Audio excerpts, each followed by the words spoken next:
Oiê, meu nome é Daniele e esse é o canal Diário de uma Chama Gêmea. Hoje é dia 2 de novembro de 2025 e hoje eu quero trazer alguns insights dos últimos dias que eu tive, algumas reflexões. Desculpa, minha voz tá meio rouca, não sei porquê, não sei o que tá acontecendo. Mas ontem eu tive pós e esses dias pra mim são bem intensos, porque é sempre um material e um estudo muito profundo, né, de Jung, e Jung é muito profundo, um cara que foi abençoado, com certeza, nossa, muito inteligente, e ele fala de coisas que os outros escritores não conseguiram alcançar. O Jung é o cara que une a psicologia e o ser humano, mas também entende que nós somos seres espirituais, e que então boa parte de nós busca esse espírito e essa unicidade.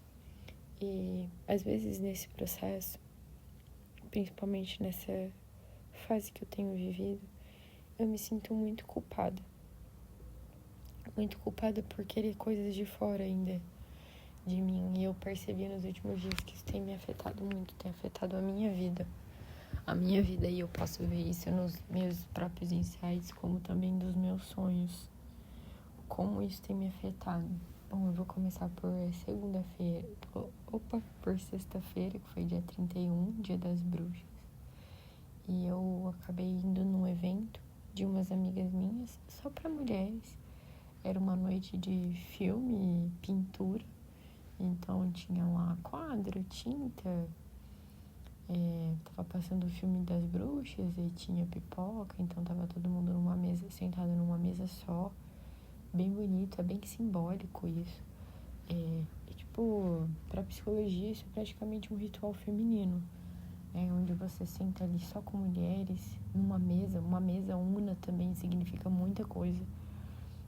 O fato de ter só uma mesa, para tudo funciona melhor. Inclusive, existem estudos que se os alunos estudassem em mesas coletivas, não sei se vocês já assistiram um filme nos Estados Unidos, que tem algumas salas em que as mesas têm mais, de 4 pessoas, sabe, na mesma mesa. E aquilo ali facilita o aprendizado e também a lembrança. Então, ajuda as pessoas a memorizarem o conteúdo que está passando. Então, uma mesa só, o fato de ter, eu acho que tinha mais de 20 mulheres e uma mesa é muito significativo.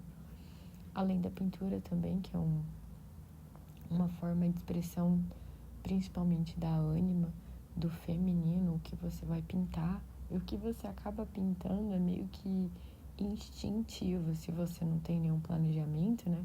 Você tá sentando na frente de uma tela em branco, provavelmente o que vai aparecer ali são os seus sentimentos do dia.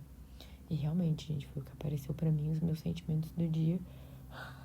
Eu comecei pintando várias coisas, nada a ver, tanto que eu não gostei. E no final eu passei um fundo preto.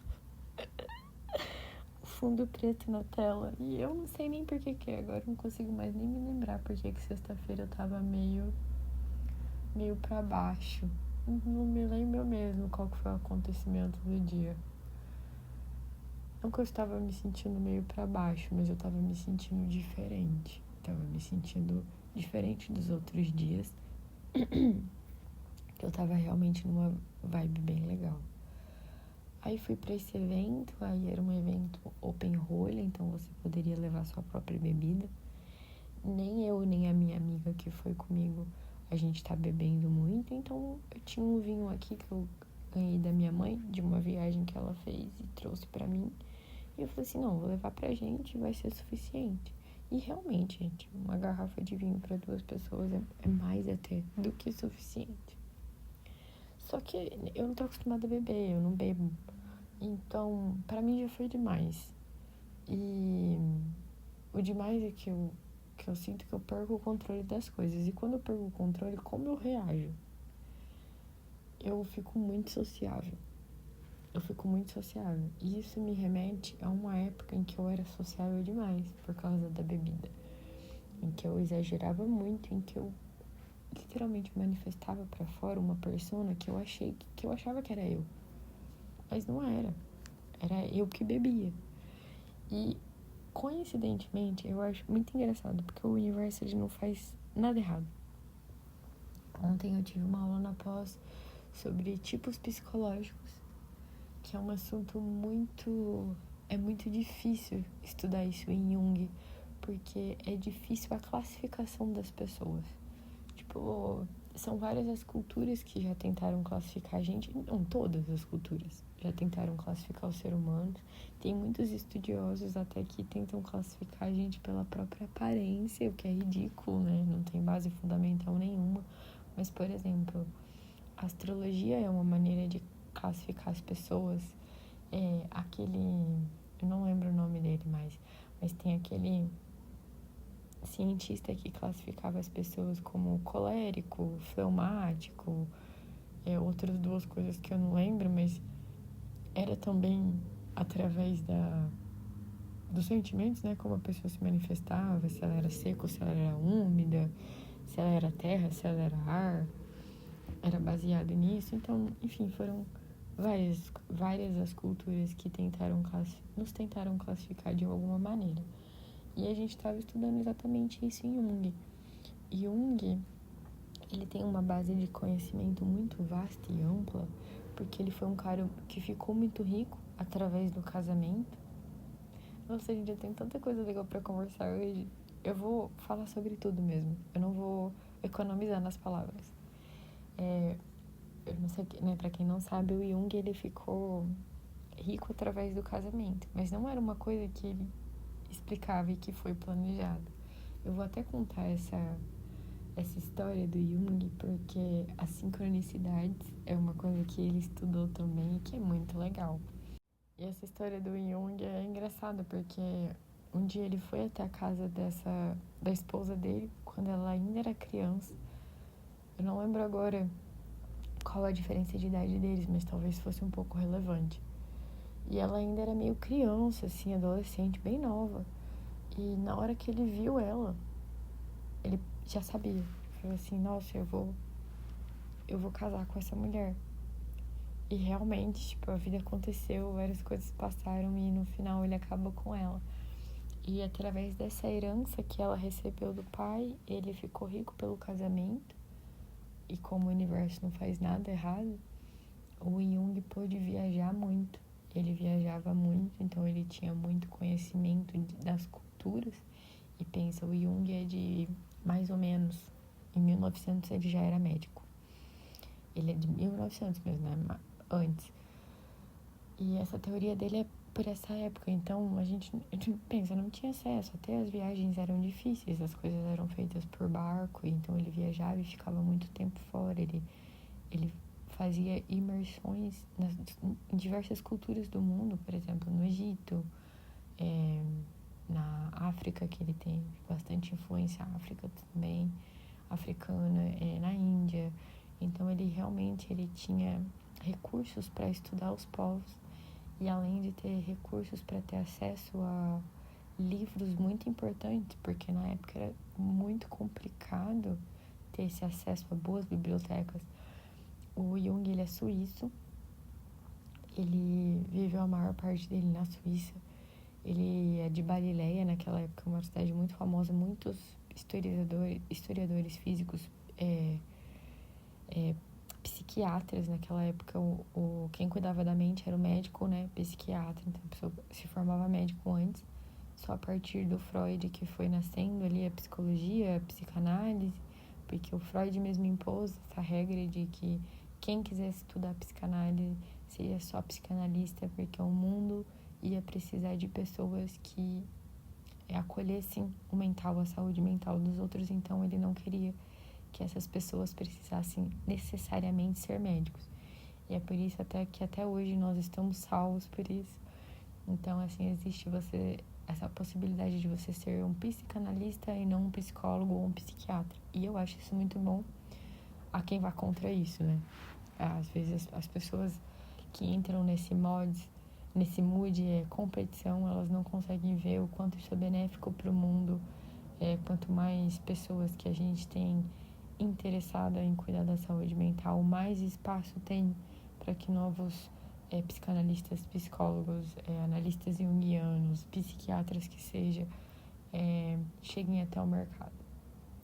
Mas pelo Jung ter esse tipo de acesso a várias culturas, ele ser uma pessoa muito inteligente, muito culto, ele criou esse material tentando classificar as pessoas.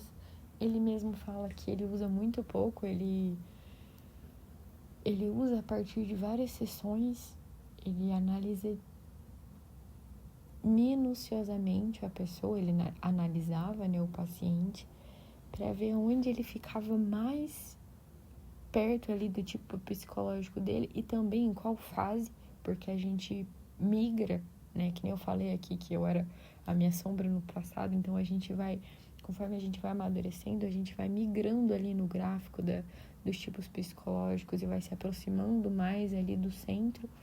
E o que é o centro? O centro é Deus, a única pessoa perfeita que pode ficar no centro desse mapa de tipos psicológicos é Deus. Então, conforme a gente vai amadurecendo a nossa cabeça, a nossa mente, nós vamos nos aproximando ali do mais ideal possível. Essa é a história do ser humano. Assim, quanto tempo vai levar para acontecer isso? Mistério. Mas isso é o ideal. É para esse lugar que o ser humano tende. E minuciosamente ele tentava classificar, pôr o paciente em algum lugar para saber qual era o tratamento ideal para aquela pessoa. E isso ficou muito na minha cabeça, né? Agora eu vou voltar lá pra sexta-feira que eu fui, eu bebi, eu não bebi, não fiquei assim bêbada, gente. Eu tomei no máximo 2 taças de vinho e a taça é aquelas que coloca menos da metade, né? Tipo, é bem baixinho mesmo. Então foi um pouco ingestão de álcool, mas eu já me sinto mais sociável. E eu tava com uma tendência, percebi, depois desse evento, eu cheguei em casa, tava super feliz. Eu conversei muito, assim, eu já conheci outras meninas que estavam lá presentes no evento também. Então foi uma noite maravilhosa, foi muito sociável, mas às vezes eu sinto que essa minha parte, essa parte de mim que ela é extrovertida, eu sinto assim que às vezes quando ela sai, eu acabo por tomar o lugar das pessoas. Eu não sei, ninguém nunca me disse isso, essa é a impressão que eu tenho. Como se eu falasse mais, como se eu tomasse mais. Porque realmente, gente, eu tenho muito conteúdo reprimido em mim. Eu sei muitas coisas. E algumas pessoas mais velhas, elas notam isso em mim e até chegam a me falam assim, nossa, você consegue conversar de muitos assuntos. Mas é porque desde criança eu li muitos livros. Eu sou realmente interessada. E mesmo quando você está lendo um livro de infantil, por exemplo, um grande exemplo, Percy Jackson. Eu sei toda a mitologia, tanto grega quanto romana, porque eu li todos os livros do Percy Jackson. Então, assim, quando eu cheguei na fase adulta, e principalmente na faculdade, que a gente estuda mitologia, porque as mitologias são um arquétipo, então as pessoas tendem a agir como os deuses mitológicos. Acreditem, sim, isso é verdade. Então, eu já cheguei ali na fase adulta com esse conteúdo que eu sabia. Eu meio que precisei apenas relembrar e todas as coisas já vieram na minha cabeça. Então, assim, eu tenho possibilidade também de conversar sobre vários assuntos. Eu sinto que a minha sombra, esse lado que eu fico reprimindo e que sai quando eu bebo mínima quantidade de álcool, eu me sinto nessa posição de tomar o ambiente, como se só eu falasse. Isso não é verdade. Isso não é verdade. Eu já cheguei a perguntar para algumas pessoas bem próximas de mim e todo mundo, tipo, fala que não. Mas eu cheguei em casa, beleza, hoje é sexta-feira, eu fui dormir. No outro dia eu acordei com essa sensação. Aí eu percebi, tipo, no sábado, ontem, que esse era um conteúdo reprimido em mim. E eu acordei também com muitos sonhos, é claro que eu não vou lembrar agora, mas eu tenho essa mania, eu tenho um chat GPT que eu treinei na teoria do Jung. Eu posso até passar pra vocês isso, eu uso com os meus pacientes. Na teoria do Jung, para fazer a leitura, né, e a interpretação de sonhos. E aí, nessa interpretação de sonhos, veio muito isso pra mim, que existem conteúdos. Eu tô reprimindo o meu outro lado. Eu fico reprimindo a minha sombra. E nós somos também sombras. E aí, ontem eu tive aula da pós, que a gente teve essa aula maravilhosa sobre tipos psicológicos de manhã. E também teve uma outra aula maravilhosa à tarde sobre as influências, né? Quem foram os filósofos que influenciaram o Jung para ele escrever a teoria dele. E ele realmente se baseou em alguns filósofos e eu tive os professores, né? A gente vai falando sobre os temas, eles são muito inteligentes, então eles acabam ali transitando por toda a teoria do Jung, o que vai vindo para eles vão falando. E aí eles me fizeram essa lembrança ao estudar os tipos psicológicos, né? Assim, a gente fica tentando ali se encaixar na nossa caixinha. Ai, qual eu sou mais parecido? Gente, eu realmente não vou explicar aqui, porque é um negócio muito complexo e eu precisaria até de imagens, porque é bem complexo mesmo e, pra falar a verdade, não vale tanto a pena. É para um material muito profundo, assim, de análise. A pessoa precisa... É que, assim, a gente meio que consegue se colocar em algum lugar em várias fases da vida, porque nós nos conhecemos, mas é claro que precisa ainda de uma alta análise, um conhecimento bem alto, porque realmente é uma coisa complicada e no final nem vale tanto a pena, assim, ficar se classificando. Mas esse conteúdo, ele me trouxe a lembrança de que nós somos o self, que é a parte da alma, mas a parte oposta ao self é a sombra. E nós também somos a sombra. Então, a individuação em si, o processo de individuação do ser humano, que é tender a Deus, né? Tender ao zero, a criação de todas as coisas, a gente precisa não reprimir os nossos conteúdos sombrios, mas acolher. E hoje até também chegou para mim em forma de sonhos, muito claro isso para mim, assim, que eu preciso, para eu passar para a próxima fase da minha individuação, que é um processo da vida inteira. Ninguém, gente, se individua vivo. Individuação é um processo que a gente só sabe se deu certo depois que morre. E para vocês terem noção, é um processo muito complexo, que para mim, duas pessoas que eu tenho certeza, assim, que se individuaram, para vocês terem uma noção, certeza absoluta. Jung, com certeza, e o Papa Francisco, que viveu a vida dele, eu vou dar mais exemplos depois, mas que viveu a vida e o propósito dele, e acima de tudo com equilíbrio. O Papa Francisco nunca reprimiu sua sombra, entendeu? Ele vivia os dois, ele vivia a alma e a sombra. Exemplo perfeito, tanto que esse novo Papa, ele tá até apagado, ele não... É quase impossível superar ele, assim. Eu tenho 2 amigos que casaram recentemente e eles foram passar a lua de mel na Itália e eles visitaram o túmulo do Papa e ela falava assim que era impossível não sentir a presença dele. Ela sentia a presença espiritual dele, porque ele com certeza foi uma pessoa que se individuou. E eu vou fazer uma pequena comparação. Eu sou católica, né? Na verdade, não sei mais se eu sou, mas eu cresci com a mentalidade católica e eu amo muito São Francisco de Assis. São Francisco... Tem várias histórias sobre ele, tá? Mas São Francisco foi uma pessoa muito bondosa, né?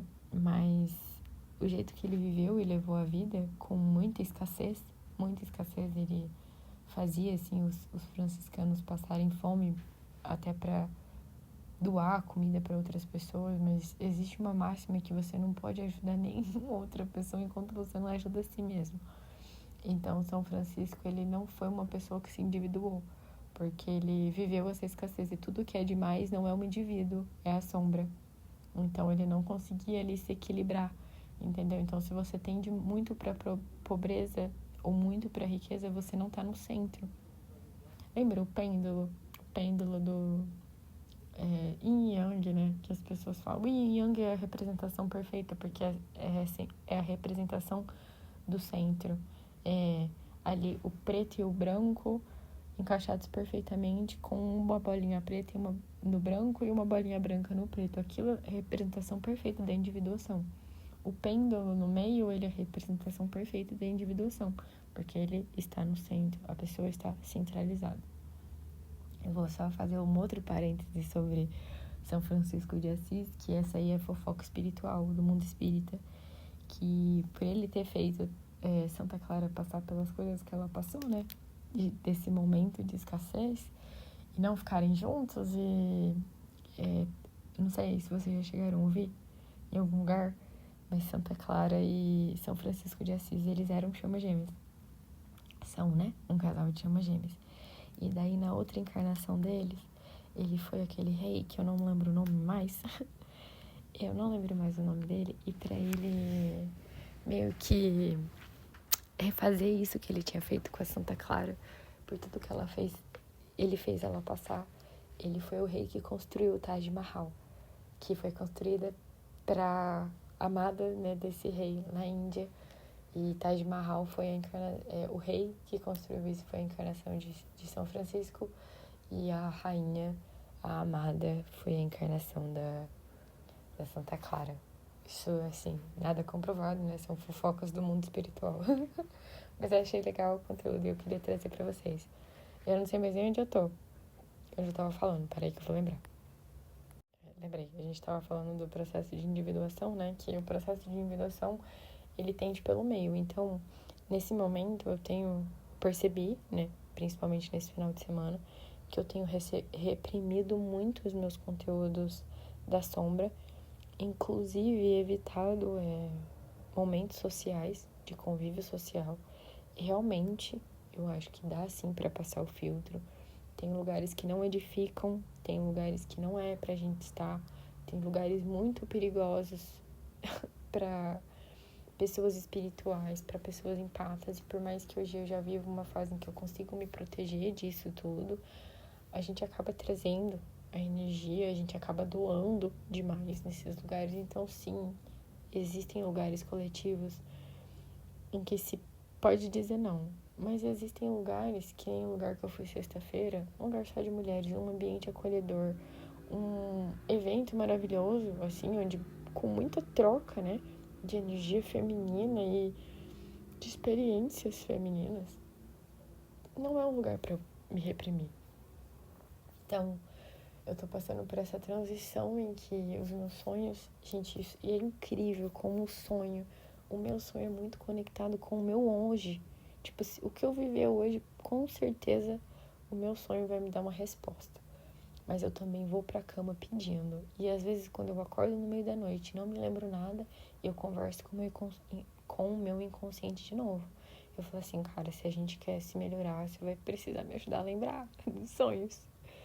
E sempre dá certo. Por menor que seja o detalhe que você lembrou do seu sonho, leva ele pro chat, pede para ele fazer uma leitura junguiana com detalhe, de vários, máximo detalhes que você conseguir pedir, máximo tudo que você sabe sobre a teoria do Jung, coloca lá, porque ele realmente traz essa leitura assim profunda. E os sonhos são muito significativos na análise junguiana, muito, muito, é uma das coisas que eu mais gosto, porque o inconsciente não erra, o self não erra. Inclusive eu tenho uma história eu vou contar pra vocês duas histórias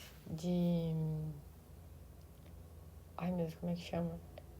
São histórias de análise, mas que os professores levam pra gente fazer estudo, né? Assim, não é conteúdo pra estudar, não é pra... Não tem perigo, assim, não tá vazando informação do paciente, né? Primeiro eu vou contar uma história do meu professor, que ele ama contar essa história e ele sempre fala que a gente pode compartilhar. Ele é uma pessoa maravilhosa.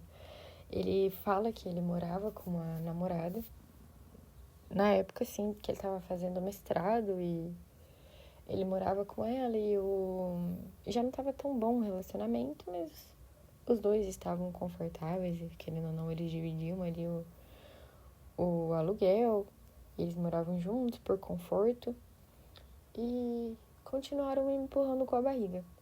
Até que um dia ele teve um sonho em que ele ficou a noite inteira sonhando que tinha essa menininha, é uma criança, que chorava muito. Ela chorava muito, desesperada. A noite inteira ele chorando, ele sonhando com essa menininha chorando. E ele intuitivamente sabia que o nome dela era Ofélia. Um nome diferente. Aí ele acordou com essa sensação ruim, aí a vida acontecendo, ele não estava mais feliz no relacionamento, pensando muito nesse sonho.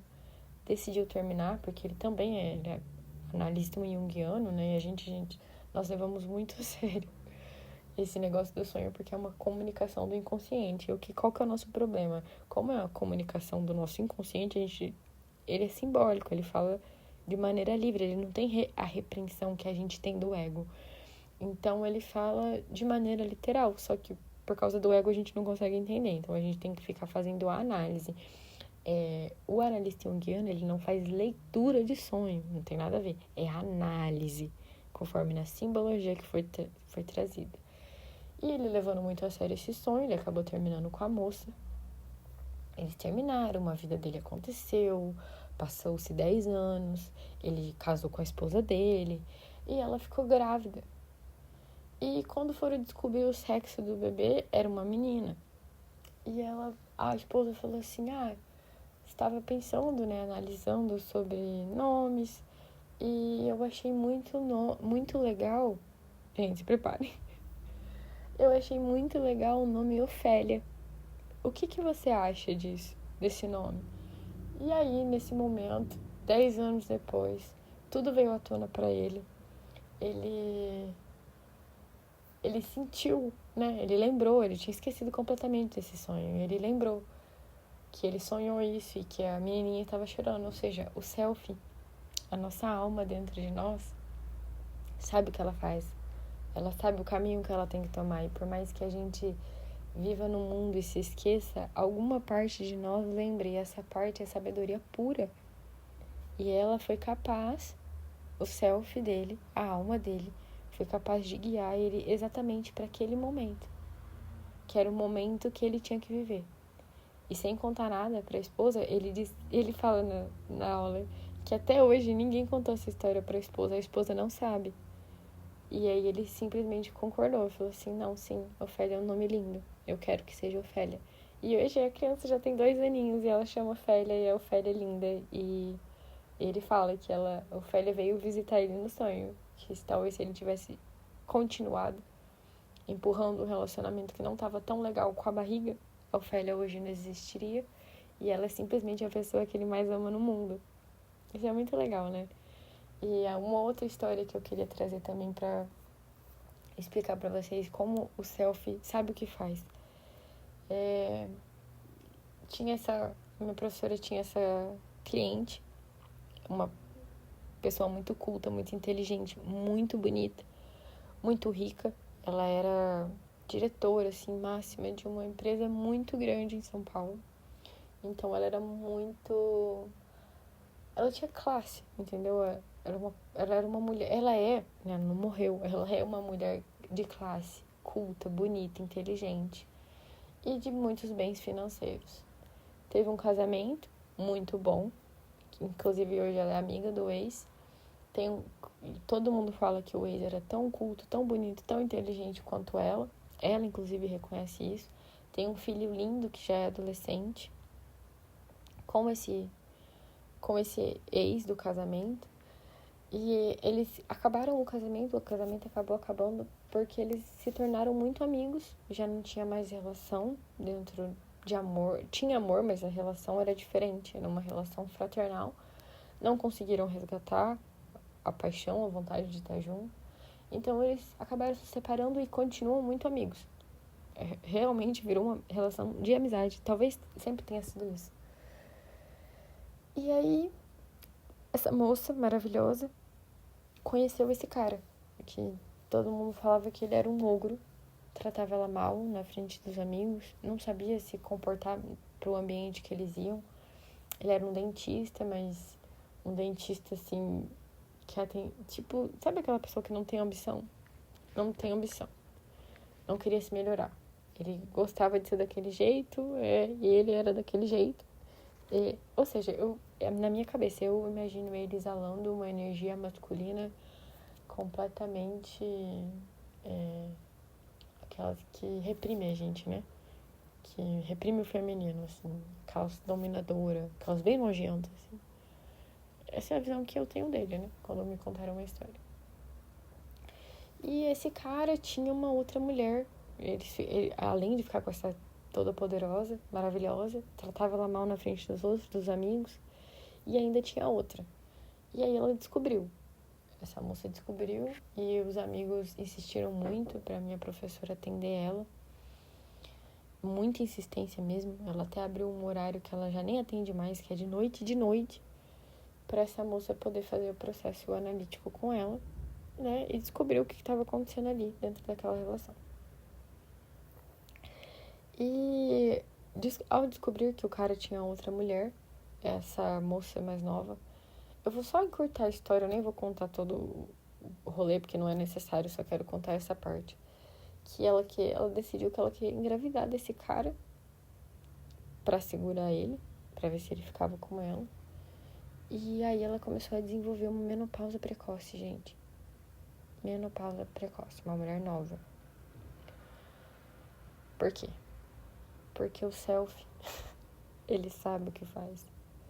O self não queria que ela tivesse esse filho, não queria que ela desenvolvesse isso, não queria que isso, né, tornasse uma dependência para ela, não queria que ela se amarrasse com uma pessoa desse nível que se trata ela mal ali na frente dos amigos, imagina, né, pelas costas. E também já era uma pessoa que estava fazendo mal por filho, o filho não gostava da presença. Enfim, o self simplesmente decidiu que o único jeito dela pelo menos não se envolver tão profundamente com aquela pessoa seria entrando numa menopausa precoce. Por isso que a gente tem que levar muito a sério os sintomas que a gente tem. Eu amo a psicologia psicossomática porque as doenças não mentem. As doenças, elas são emoções reprimidas em nós. Então eu queria trazer essas histórias pra gente conversar do quanto o self, do quanto a alma, ela sabe o caminho que ela tem que tomar. Ela sabe para onde ela tem que ir, ela sabe muito bem o que ela tá fazendo. E às vezes a gente, desesperado, queremos que tudo aconteça de um dia pro outro. E sendo que o processo de individuação é todos os dias, sendo que se melhorar, se autoconhecer, se curar. A cura é feita no silêncio, nos detalhes, na observação de si, no se observar, no não colocar a culpa no outro. Eu sei que, sendo chamas gêmeas, às vezes a gente tende a culpar muito o outro, a gente quer muito que o outro te veja. Meu maior desejo é ser vista. Eu vou até contar outra história pra vocês. Meu maior desejo é ser vista e a gente fica procurando no outro o que a gente ainda não tem em nós. E eu tô passando por esse processo e eu quis trazer todas essas histórias, essas narrativas, porque realmente, final de semana de pós eu fico em choque, porque é tão bom, que me traz vários conteúdos do inconsciente pro meu consciente. E aí ontem a minha professora já tinha indicado um dorama, que ela fala que é o processo de individuação, assim, complexo. Completo. Tão maravilhoso que é. Eu olhei o nome pra falar pra vocês antes de começar a gravar o vídeo, mas eu esqueci. É algo assim, Naville, e passa na Netflix. É a história de um homem que quando ele era criança, ele queria dançar balé clássico. O pai dele reprimiu ele. E aí a vida toda ele trabalhou como funcionário público para sustentar a família dele. E aquele sonho ficou apagado. Aí um dia, belo dia, vivendo assim a aposentadoria, ele foi num prédio, eu acho que era que a neta dele trabalhava. E aí tinha esse estúdio de dança e ele vê um cara praticando, treinando a dança. E aí ele começa... Eu não assisti tudo, tá, gente? Não tô dando spoiler nem nada. Eu tô trazendo só a parte que eu vi até agora. E ele começa a assistir todos os dias e ele decide que ele quer fazer aquilo. Então, o que a minha professora trouxe? Que aquilo era a missão dele. E o self não esquece. Então, ou seja, passou a vida toda do cara, só 50 anos que ele viveu, foi reprimindo esse sonho. Mas a partir do momento que o self entrou em contato com aquilo de novo, a alma sabe. E a alma quer. A alma quer se realizar. Quer realizar o sonho, o desejo da vida. E eu tô passando por um processo, acho que eu já até conversei sobre isso com vocês, de que eu tenho me conectado muito com a minha infância e com a minha adolescência, muito. E assistindo esse dorama, eu fiquei muito triste. Nossa, muito conteúdo reprimido chegou pra mim nesse final de semana mesmo.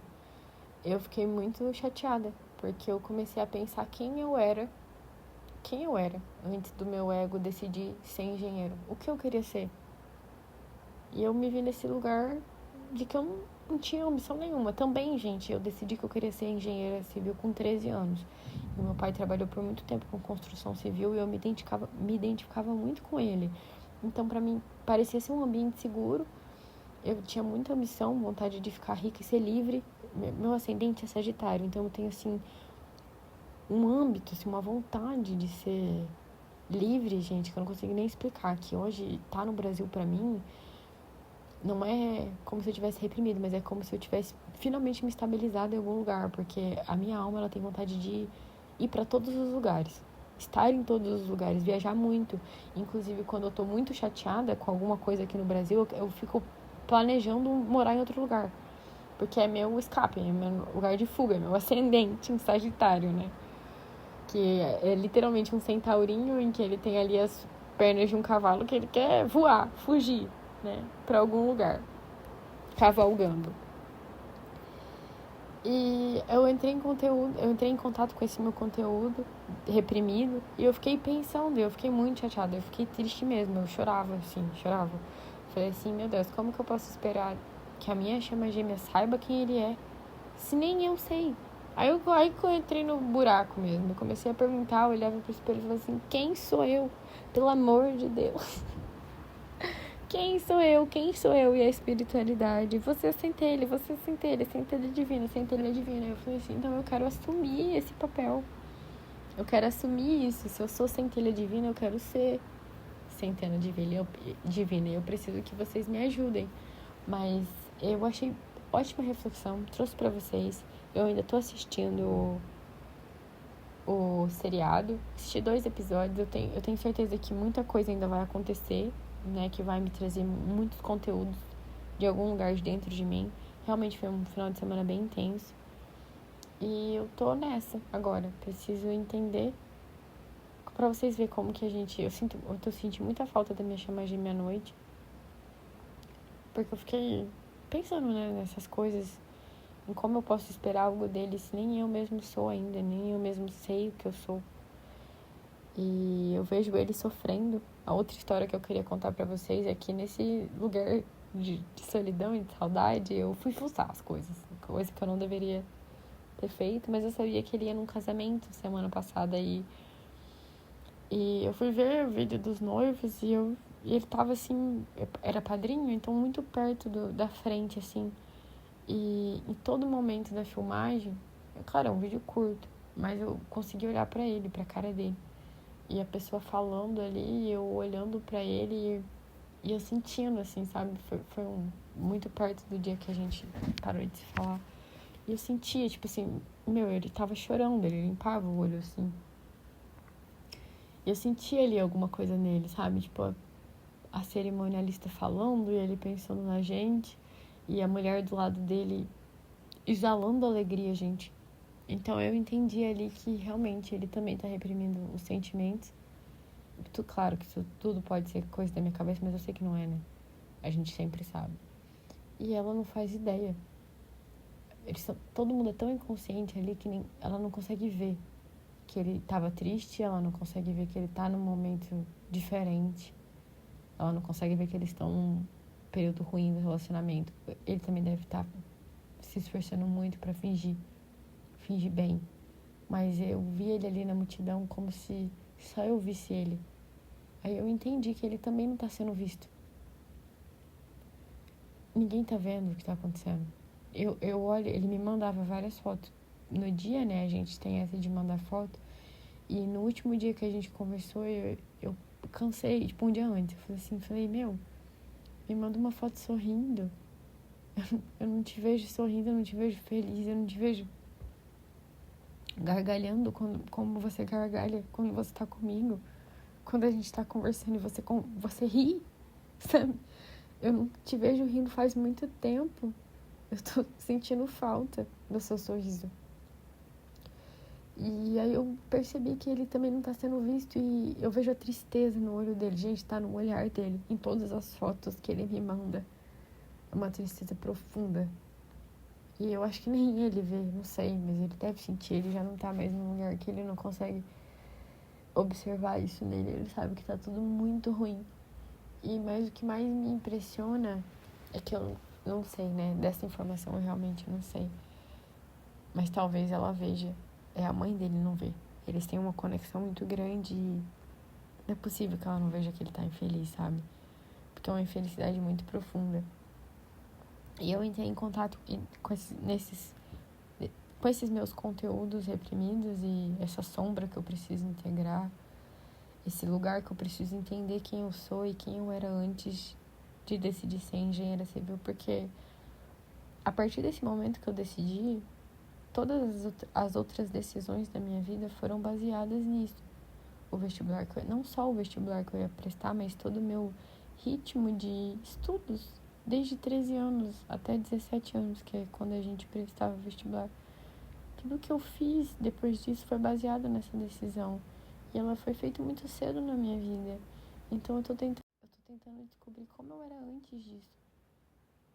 Quem eu era, o que eu queria, no que eu era boa, o que eu gostava de fazer. O que eu realmente fiz na minha vida, que eu gostava, que eu me dava vontade de fazer. Hoje eu gosto muito do que eu faço. Amo muito mesmo, que é a psicologia. Eu amo atender, amo ajudar as pessoas. Mas em nenhum momento, antes disso, eu tive contato com a psicologia. E eu também gosto muito dos meus designs de casamento. Estou me preparando para participar da minha primeira feira de noivas. E eu estou muito animada com as coisas que eu estou criando, porque é uma expressão da minha criatividade e é algo que eu vou fazer por mim. Porque não é algo que eu busco assim por retorno financeiro. É claro que existe e que eu mereço. Porque eu realmente sei fazer o que eu tô fazendo e as pessoas ganham dinheiro com isso. Mas é algo que é mais por mim, pelo meu prazer, pela minha força, pelo feminino que tem dentro de mim e quer se expressar. E então, a partir de agora, o que eu vou focar é prestar atenção na minha sombra, acolhê-la em vez de reprimi-la. Entender que eu sou essa pessoa comunicativa, porque no tipo psicológico, quando você é uma coisa, você é automaticamente o contrário. E eu sou intuitiva, introspectiva. Ou seja, a minha sombra, ela é diretamente a parte que é da sensação, o sentir as coisas pelo contato, pelo toque, e a extroversão. Então, realmente, quando eu tô na minha sombra, ela é extrovertida, ela é divertida, ela é comunicativa, ela é sensação, ela conversa, ela toca nas pessoas, ela conversa com gestos, ela bebe, então ela tá sentindo ali o líquido no paladar. Quando eu saio pra comer, tô sentindo, entendeu, as coisas. E eu lembro até quando eu era criança, eu era essa pessoa mais extrovertida, mas é porque é normal da criança. Eu era extrovertida e a gente não tem medo, né, de agir na sociedade, porque a gente ainda não sabe como a sociedade tende a reprimir a gente. Mas eu lembro que eu tinha muita dificuldade com o meu próprio corpo. Às vezes você tá doente, de não conseguir sentir, assim, a doença, não saber que tá com gripe. Acontece isso com a pessoa que é o outro lado, o oposto é a sensação. E uma coisa que acontecia muito comigo também, isso até eu fazia uns 25 anos.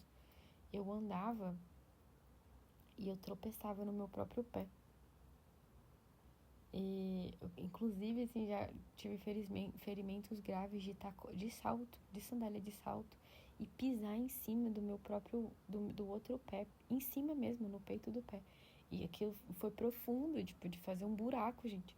De ter que levar ponto num lugar que nem tem pele. Foi maior difícil cicatrizar. porque eu não consigo sentir o meu próprio corpo, eu não tenho esse contato, porque é minha sombra. E os meus tornozelos, eles estavam sempre ralados, porque eu encostava um no outro, assim, quando eu era criança. Então, eu preciso aceitar esse meu lado. E eu, ao invés de acolher a minha sombra, eu tenho reprimido ela. Isso não é saudável. Então, nos próximos capítulos, provavelmente eu vou estar fazendo muito dessas reflexões sobre acolher a sombra e sobre tentar descobrir quem eu era antes do meu ego decidir o que ele queria se tornar profissionalmente, e depois eu vesti toda a persona dessa profissão, que sempre foi exaustiva para mim. Nunca gostei de exercer. A gente gosta porque a gente acaba se tornando boa e acaba ficando natural. E eu me importo demais com os detalhes, então pra mim foi uma profissão legal, mas que eu fui muito infeliz 100% do tempo, assim, profissionalmente. Raramente eu chegava na minha casa num dia que eu olhava pra mim no espelho e falava assim, nossa, tô me sentindo bem. Ah, uma outra coisa também, não sei se eu já falei isso, mas antes de vir embora, eu olhava pro espelho e literalmente me via essa pessoa assim, não me reconhecia. Eu falava pra minha psicóloga que eu olhava assim e falava assim, cara, eu não sei quem é essa pessoa que tá no espelho, mas não sou eu. E ultimamente, em contato com essa minha adolescente, eu me vejo assim e falo assim, cara, realmente, essa daqui, quando eu estou consciente, sou eu. E agora eu preciso trazer de que quando eu estou meio inconsciente, a minha sombra também sou eu. E trabalhar frases e momentos de acolhimento mesmo desse lugar que sou eu. O que eu queria trazer para vocês é essa reflexão, para vocês também tentarem descobrir quem vocês são no dia a dia, mas tentar também descobrir o seu outro lado, aquele que você incorpora às vezes sem querer e tão no automático, que é a sua sombra, porque ela também é você e ela também diz coisas sobre você. E no processo de individuação a gente precisa estar bem com nossos dois lados. Então eu vou ficando por aqui. Um ótimo domingo para vocês. E muito obrigada por quem assistiu até o final e até o próximo vídeo.